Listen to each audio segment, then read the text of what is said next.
Thanks, Jordan. Some people are a little nervous for the snow. I'm a little nervous for this next segment, all right? It involves fire. Yes, he's got a lighter and everything. We are talking about a performance, excuse me, Friday night in Oshkosh that combines comedy, storytelling, science, and danger. Thom Britton is here, one of the most incredible performers that we have had in studio.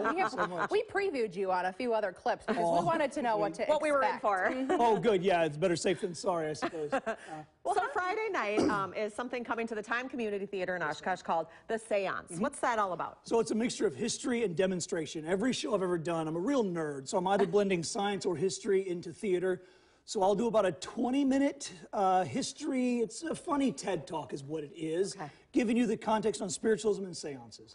Then I turn it over to my partner, Jonathan Pritchard. And his job is, once you have that context, to freak you out. Okay. He's going to know things he shouldn't know. He's going to demonstrate abilities humans should not have. And what we're doing is a time machine. If you had come to a seance in 1870, one, you probably would have been very wrong about what to expect. Most people have no idea what a seance is. They only know the Hollywood version. Sure. It surprises no one when I tell you that Hollywood got it wrong. What a shock. You ever watch a cop show sitting next to a cop? Yeah. They laugh the entire time because the show's a comedy to them. That's how wrong Hollywood gets these things, right? Some of what Jonathan's going to show you, he reveals how these shysters did it, how these con men operated. But some of the stuff he keeps his secrets. Because he wants you to feel that moment that you can get in a seance where you go, ooh, yeah, if I believed in ghosts, I would have believed that was a ghost. And then when you leave, whether you believe or not is of no interest to us. Whatever baggage you bring with you, you're Jewish, you're Catholic, you're atheist, you're Muslim, keep your baggage with you because you're taking it as you go. We're not trying to change your mind. We want to give you that experience of a different time and place. That's the goal. I know you're really passionate about the educational aspect of a lot of this and blending the science in. We've got to get to the fire stick. Absolutely. What are we going to do with them? Fire eating is often mistaken. Don't you mean, what are you going to do with them? Right, yeah, right. Fire eating is often mistaken for a magic trick. It is not.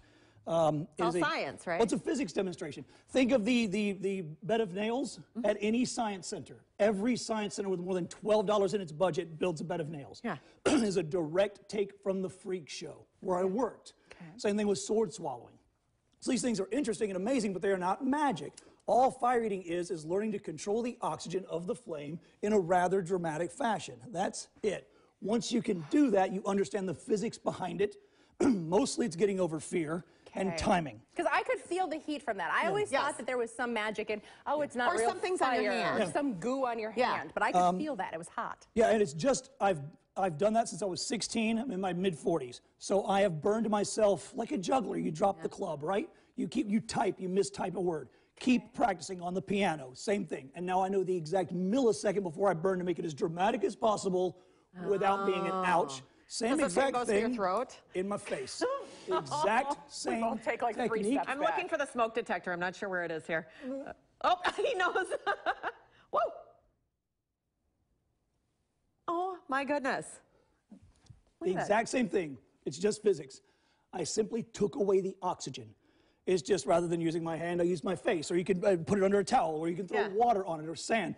It's simply the art of the fire eater is manipulating and controlling oxygen. The other part is controlling fumes. You have time for one more? I'll do one more. Sure. Okay. So this is a transfer. I'll have time for this. So what I'm going to do, do you smell that? Yes, I smell it. That is unburnt particles of this white gas that I'm using in the air. It does not burn efficiently, but we can't blow ourselves up. There's not enough there. I need to concentrate them. So what I'm going to do is trap them in my mouth. So I'm going to light a torch, put it in my mouth, pull it out, light my face on fire. I know, right? You're welcome. A little bit more. Good morning. Our engineers is peeking Good at the door. morning. I think he's hoping that we don't light the place on fire. No, just me. You'll be fine. I know I have at best a callous disregard for my own safety, but I do take your safety very seriously. Also, kids. Hey, look at the idiot. Look at the idiot. No, no, no. No, no, no, Let's go with highly educated. Yes. Highly educated scientist. And a little insane. Okay. Light your face on fire. Once you lit your face on fire, have some fun with it. Light a torch off your face. Well. Oh, yes. Oh, my. Oh, my gosh. Okay. Wow. Okay. There, he's going to put him out with his mouth. Okay. You know, Tom, why is it important to educate people about this stuff? Because, I mean, you've been doing this since you were 16. You thought you were going to sweep the parking lot at the carnival. I did. You ended up this way. I did. I aimed too low, it turns out. I think that there's a bombacity to science. And I'm doing a TED Talk on Saturday, so if you come, you'll hear this again. Yep. I think there's a bombacity that's missing from science. So I do a science show, and under 18 is not allowed. Yeah. I'm a comedian, and some of the jokes are rude. Okay. Now, the seance, I would say 16, 17, because while we're squeaky clean, we are talking about dead people. So maybe a delicate 12-year-old would have difficulty. But I like the idea that I've pitched to a niche audience. Bring me your 30-year-olds who are a little geeky, but also want to hear some rude humor. Okay. And let me do this, right? And I think that the more of those that are out there, the more cool you can make science. Yeah. The joke I often make that I made with you, you said, is this magic? I go, it seems like magic, but so does your iPhone, so does landing men on the moon, so does the cure for polio. Right. I think that when science is expressed as something cool and rock and roll and dangerous and interesting, you vote for it. You vote for funding for NASA, you vote for science education in schools, you vote for science centers, and your entire culture, your entire education, you'll hear Neil deGrasse Tyson bang the same drum, gets better.